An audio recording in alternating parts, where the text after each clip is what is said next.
Bapak dan saudara sekalian yang dimuliakan Allah, ada kaidah umum ya, bahwasanya ibadah itu tidak boleh diqodoi, dibadali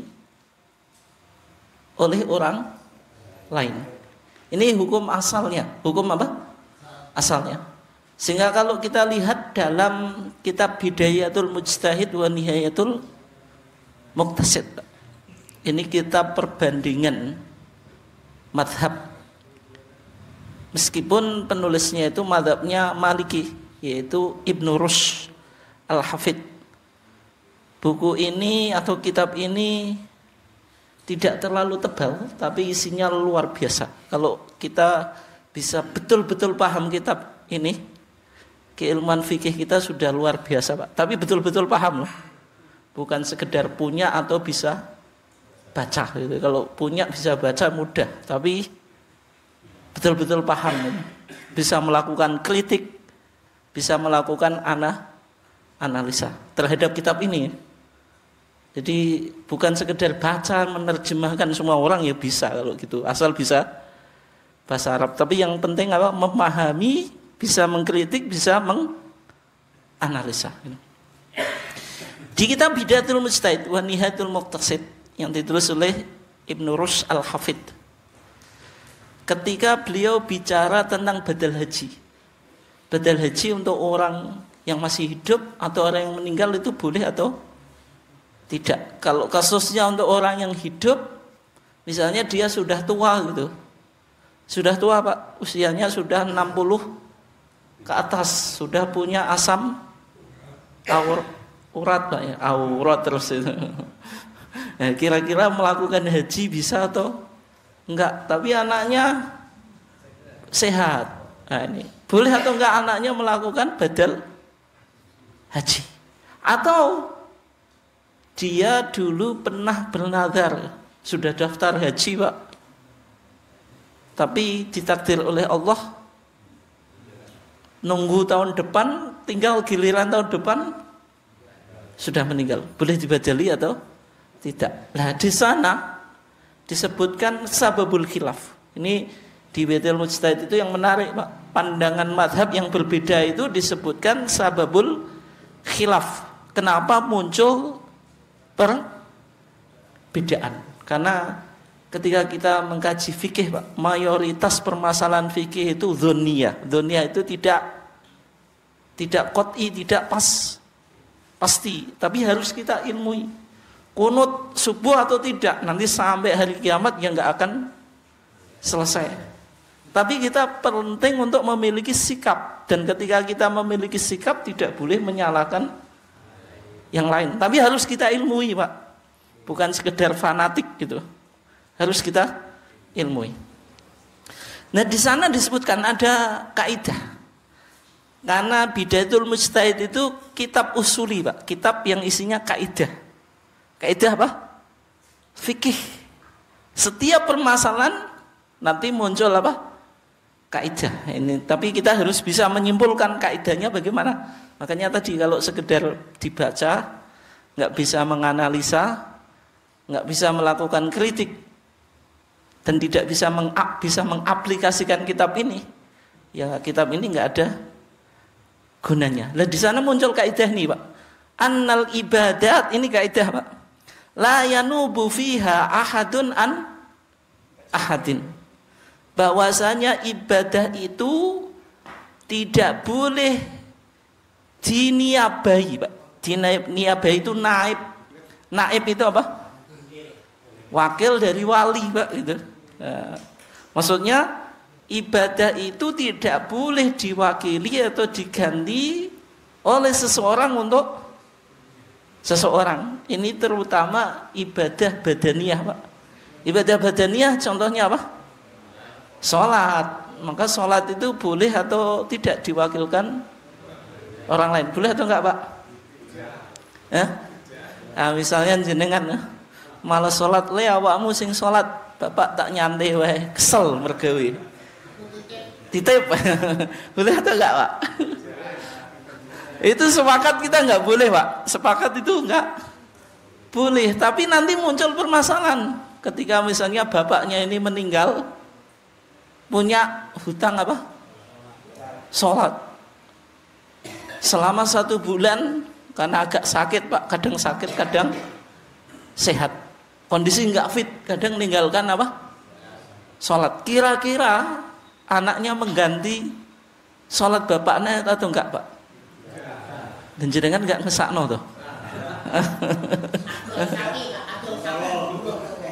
Kenapa Pak? Lah, naik jenengan males itu Pak. Adol sapi warisan burohno Pak Yai Pak. Ada itu betul Pak. Betul. Pak ini maksud betul Pak, itu di masyarakat. Jadi ada kiai yang spesialis ngodoi sholat Pak.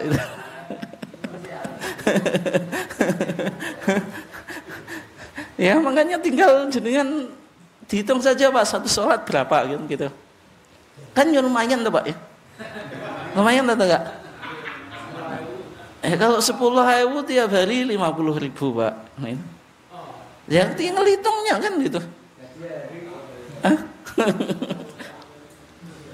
Tapi di sini dikatakan Pak, fa innahu la yusolli ahadun an ahadin bittifaqin.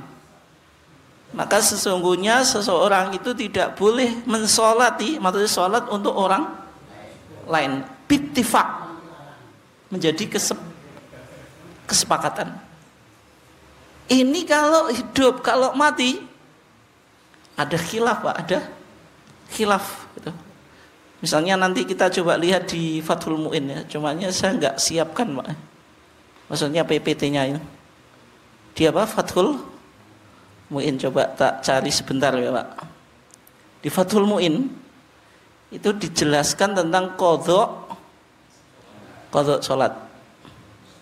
Di bab puasa, saya masih ingat Pak. Kita coba cek di Fathul Mu'in. Fathul Mu'in itu kitab yang cukup otoritatif di pesantren tradisional atau di Indonesia Pak.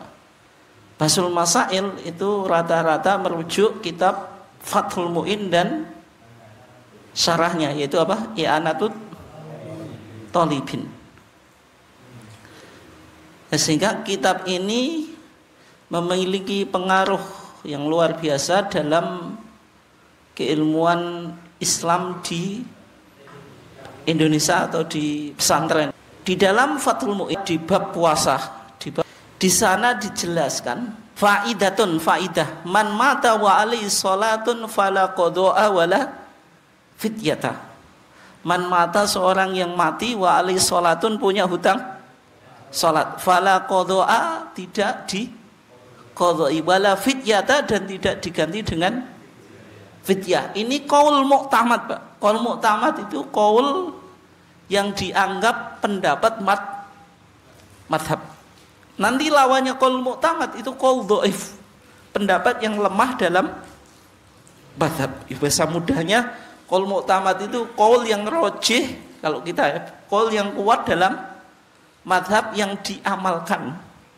Tapi lawannya ada qaul apa? Dhaif. Berarti menurut qaul yang mu'tamad, orang yang meninggal punya hutang puasa apa? Tidak diqadai dan tidak apa? Difidyai. Wa fi qaulin, dan dalam satu pendapat. Ini berarti lawannya Pak, ini qaul yang tidak mu'tamad atau pendapat yang dhaif. Li jam'in mujtahidin, ada pendapat sekelompok para mujtahid annaha tuqdu anhu, bahwasanya sholatnya itu di qadai. Li khabaril Bukhari, karena hadis Imam Bukhari. Tapi ini masalahnya hadisnya Imam Bukhari Pak. Hadis Imam Bukhari sahih atau enggak? Sahih. Jangan sepakat terhadap pendapat ini. Bukharinya sepakat tapi pendapatnya enggak sepakat. Tapi pendapat ini disandarkan pada Bukhari. Lah kok bisa Pak? Bukharinya dengan sepakat tapi pendapatnya enggak sepakat. Karena bisa jadi dalam menyimpulkan hadis itu kurang tepat. Makanya tidak selalu orang mengutip hadis itu benar dalam menyimpulkan. Bisa jadi hadisnya sahih, tapi cara menyimpulkannya kurang pas atau masih diperdebatkan, yaitu hadis Imam Bukhari, uqdullaha fallahu ahaqqu bil wafa. Kalau orang punya hutang kepada Allah, itu suruh apa? Mengganti. Ini kan kasusnya ada seorang wanita yang ibunya pernah bernazar untuk haji, ada yang mengatakan untuk puasa, kemudian apa? Meninggal. Nazar itu kan hutang kepada Allah. Kemudian Nabi membuat masal, Pak. Masal itu perumpamaan. Wa tilkal amsalu apa? Nadribuha linnasi la'annahum apa? Yatafakkarun. Nabi membuat perumpamaan supaya sahabat ini atau seorang wanita sahabiah ini apa? Berpikir. Nabi membuat perumpamaan, nazar itu diumpamakan dengan hutang kepada orang lain atau kepada sesama manusia. Kalau hutang untuk sesama manusia disauri itu enggak? Disauri. Dan terus sekarang nazar ini kan hubungannya dengan Allah. Lebih berat untuk disauri atau enggak? Iya, tapi maksud hadis ini, apakah setiap ibadah yang ditinggalkan, Pak? Kalau sholat nggak ada taksisnya, Pak, nggak ada yang mengecualikan. Tapi kalau puasa dah, haji dah. Tapi kalau sholat ada atau enggak? Ada atau enggak? Enggak ada. Makanya di Bidayatul Mujtahid, Pak, Imam Ibnu Rus mengatakan apa tadi? Bittifaqin. Mengatakan apa, Pak? Fa innahu la yusalli ahadun an ahadin apa? Bittifaqin. Maka sesungguhnya seseorang itu tidak boleh mensolati orang lain bittifaqin, menjadi kesepakatan para ulama. Jelas atau enggak, Pak? Jelas ya? Ya. Oleh sebab itu pendapat ini punya dalil, tapi cara menyimpulkan dalil bisa jadi maksudnya bukan ke situ gitu. Oke ya. Wa min thamma, dan dari sana ikhtarahu jam'un min a'immatina, sekelompok dari imam-imam kita, imam madzhab apa, Pak? Kitabnya kitab apa tadi? Ya Syafi'i, berarti imam-imam madzhab Syafi'i memilih pendapat yang dhaif, pendapat yang kedua. Tapi jam'un, sekelompok, bukan mayoritas. Jam'un, Pak, disebutkan siapa yang lebih melakukan secara khusus, Pak. Wa fa'ala, dan melakukan bihi, dengan qaul yang kedua ini, Pak. Siapa? As-Subkiyu, Imam Subki, an ba'di aqaribihi, untuk sebagian kerabatnya. Berarti Imam As-Subki, Pak, ketika beberapa kerabatnya meninggal, punya hutang sholat gitu. Misalnya kasus ketika sudah sakit mau meninggal, Pak. Ini kan kadang terlewatkan kan sholatnya. Itu di qadhi oleh Imam As-Subki. Tapi qaul yang mu'tamad yang mana, Pak? Yang kaidah asal, man mata wa ali sholatun fala qadha'a wala fit yata. Siapa yang meninggal punya hutang puasa, maka tidak ada qadha dan tidak ada fidyah. Jelas ya? Nah, di masyarakat tapi enggak kedengar, Pak. Enggak.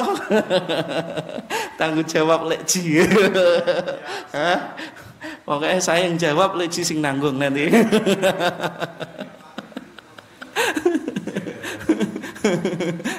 Itu ya. Sebagian kiai, Pak, yang tadi disampaikan Pak Yai Mas'ud tadi, apa? Nyewa kiai, dikasih uang itu mengamalkan qaul yang dhaif, bukan yang mu'tamad. Tapi yang mu'tamad ya tidak di qadha'i, sebagaimana pandangan siapa? Imam Ibnu Rus tadi. Fa innahu la yusalli ahadun an ahadin apa? Bittifaqin. Sesungguhnya tidaklah seseorang itu mensolati orang lain. Ini menjadi apa? Kesepakatan para ulama. Makanya pendapat yang kuat dalam mazhab Syafi'i pun apa? Tidak diqadai.